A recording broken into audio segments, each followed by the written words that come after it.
নমস্কার কিষান বাংলার দর্শক বন্ধুরা, সবাইকে স্বাগত জানিয়ে আজকের ভিডিও শুরু করছি। বন্ধুরা, আজকের ভিডিওতে আশা করি তোমরা ধারণা করে নিয়েছো যে কি বিষয়ে আলোচনা করবো। হ্যাঁ, আজকের ভিডিওতে আমরা বাক্য রচনা বা বাক্য গঠন নিয়ে আলোচনা করব।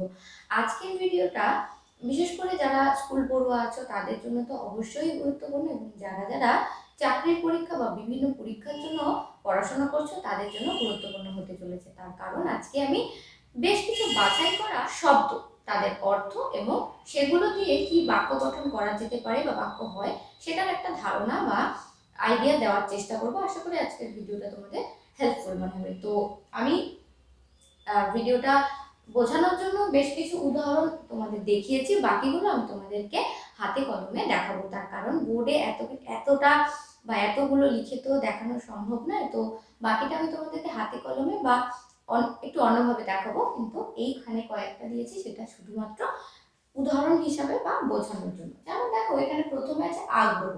আগ্রহ শব্দটার অর্থ হচ্ছে ইচ্ছা। তো এই ইচ্ছা, আগ্রহ দিয়ে ইচ্ছা বোঝানো হচ্ছে, এবং এই আগ্রহ দিয়ে যখন একটা বাক্য গঠন বা বাক্য রচনা করা হবে তখন আমি লিখেছি লেখাপড়া করতে হলে আগ্রহ থাকা দরকার। তো লেখাপড়া করতে হলে অবশ্যই আগ্রহ থাকা দরকার। এখানে আগ্রহ অর্থাৎ ইচ্ছেকে বোঝানো হচ্ছে। তো আগ্রহ মানে ইচ্ছা, এবং এটা হলো আগ্রহ দিয়ে একটা বাক্যের উদাহরণ।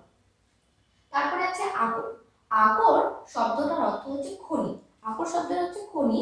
এবার এই আকর দিয়ে বাক্য গঠন লিখেছি সমুদ্র হলো রত্নের আকর, তাই তার নাম রত্নাকর।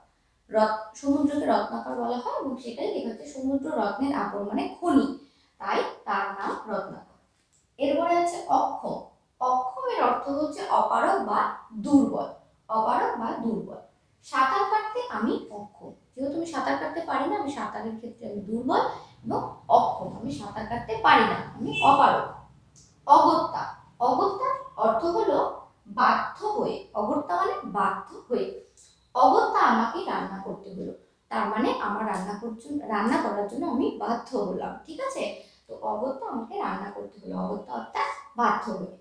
অকর্ম। অকর্মর অর্থ হচ্ছে কুকাজ। অকর্ম মানে কুকাজ, খারাপ কাজ। অকর্ম কুকর্ম করলে তার ফল ভোগ করতে হবে। যদি অকর্ম মানে খারাপ কাজ করা যায় তাহলে তার ফল ভোগ করতে হবে। অকর্ম অর্থাৎ খারাপ কাজ, ঠিক আছে, বা কুকাজ। অঘটন। অপ্রত্যাশিত ঘটনা। অঘটন অর্থাৎ অপ্রত্যাশিত ঘটনা, ঠিক আছে। অঘটন ঘটলে প্রত্যেকেরই বিপদ বাড়ে। যখন কোনো অপ্রত্যাশিত ঘটনা ঘটে তখন কিন্তু প্রত্যেকেরই বিপদ বাড়ে। হঠাৎ করে যদি বন্যা হয়, ভূমিকম্প হয়, বা হঠাৎ করে কোনো জায়গায় যুদ্ধ লাগে, এগুলো সবটাই কি কিছুটা প্রাকৃতিক, কিছুটা অর্থাৎ যখন যেটা মানুষের প্রত্যাশার বাইরে গিয়ে যখন কোনো ঘটনা ঘটে তখন সেটা মানুষের কি বিপদ বাড়ে বা প্রত্যেকেরই বিপদ বাড়ে। তো এখানে কয়েকটা উদাহরণের মাধ্যমে আমি তোমাদেরকে দেখালাম যে শব্দের অর্থ সহ কি করে বাক্য রচনা বা বাক্য গঠন করা যায়। এবার বাকিগুলো তোমরা দেখে নাও খাতায় কলমে। বন্ধুরা, এবারে আমি অর্থসহ বাক্য রচনাগুলো তোমাদেরকে দেখাবো এবং পড়েও শোনাবো। প্রথমেই আছে আদিত্য। আদিত্যর অর্থ সূর্য। অদিতির পুত্র বলে সূর্যের অপর নাম আদিত্য। আকছার মানে সর্বদা। এরকম ঘটনা আকছার ঘটছে। এরপরে আছে অতন্দ্র। অতন্দ্র মানে হচ্ছে নিদ্রাহীন। নিদ্রাহীনের বাক্য রচনা হচ্ছে দুশ্চিন্তায় আমাকে অতন্দ্র রাত্রি কাটাতে হলো। তারপরে আবাল্য। আবাল্য মানে হচ্ছে আশৈশব। আবাল্য আমি এই গ্রামে কাটিয়েছি। তারপরে আছে পাথার। পাথর না, কিন্তু এটা হচ্ছে পাথার। পাথার মানে সমুদ্র। এই বাজারে ছেলে মেয়ে নিয়ে অকুল পাথারে পড়েছি। তারপরে পারাবত। পারাবত মানে পায়রা। সকালের সোনালি আলোয় পারাবত কুল উড়ে বেড়াচ্ছে। প্রতিদান মানে হচ্ছে ফেরত। আপনার প্রতিদান দেবার সাহস আমার নেই। ফয়সালা। ফয়সালা মানে হচ্ছে ফল।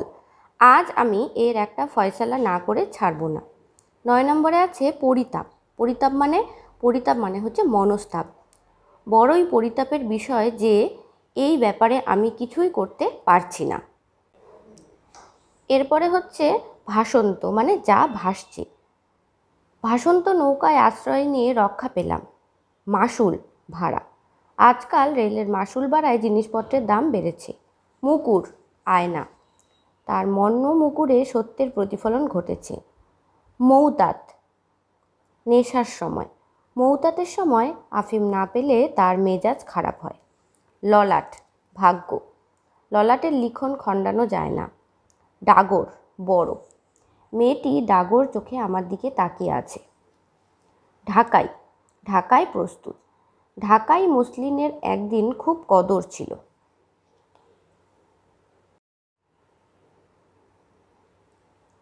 দ্রুত।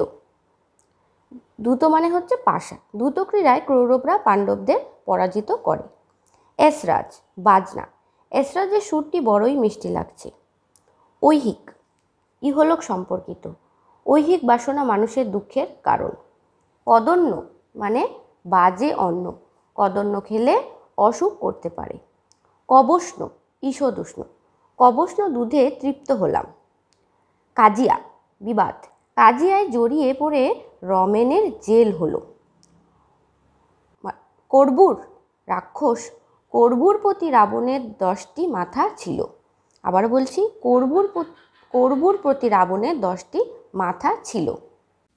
তো বন্ধুরা, এই ছিল আমাদের আজকের অর্থসহ বাক্য রচনা বা বাক্য গঠনের একটা সহজ সরল সংক্ষিপ্ত ভিডিও। আশা করি আজকের ভিডিওটা তোমাদের ভালো লাগবে, হেল্পফুল মনে হবে। যদি হেল্পফুল মনে হয়, ভালো লাগে, তাহলে অবশ্যই লাইক করতে, শেয়ার করতে, আর ভিডিও বা ভিডিও সংক্রান্ত মতামত কমেন্টে জানাতে ভুলে যাবে না। আর প্রত্যেকবারের মতন এবারও যদি চ্যানেলটা ভালো লাগে, যদি আমাদের ভালো লাগে, আমাকে ভালো লাগে, তাহলে অবশ্যই সাবস্ক্রাইব করে আমার পাশে থাকতে ভুলে যাবে না। বেল বাটনটি বাজিয়ে রাখবে, তার কারণ যখনই নতুন ভিডিও আপলোড করব তোমরা তার নোটিফিকেশন তখনই পেয়ে যাবে। পরের ভিডিওতে আবার দেখা হবে নতুন বিষয়ের সাথে। সবাই খুব ভালো থাকবে। ধন্যবাদ।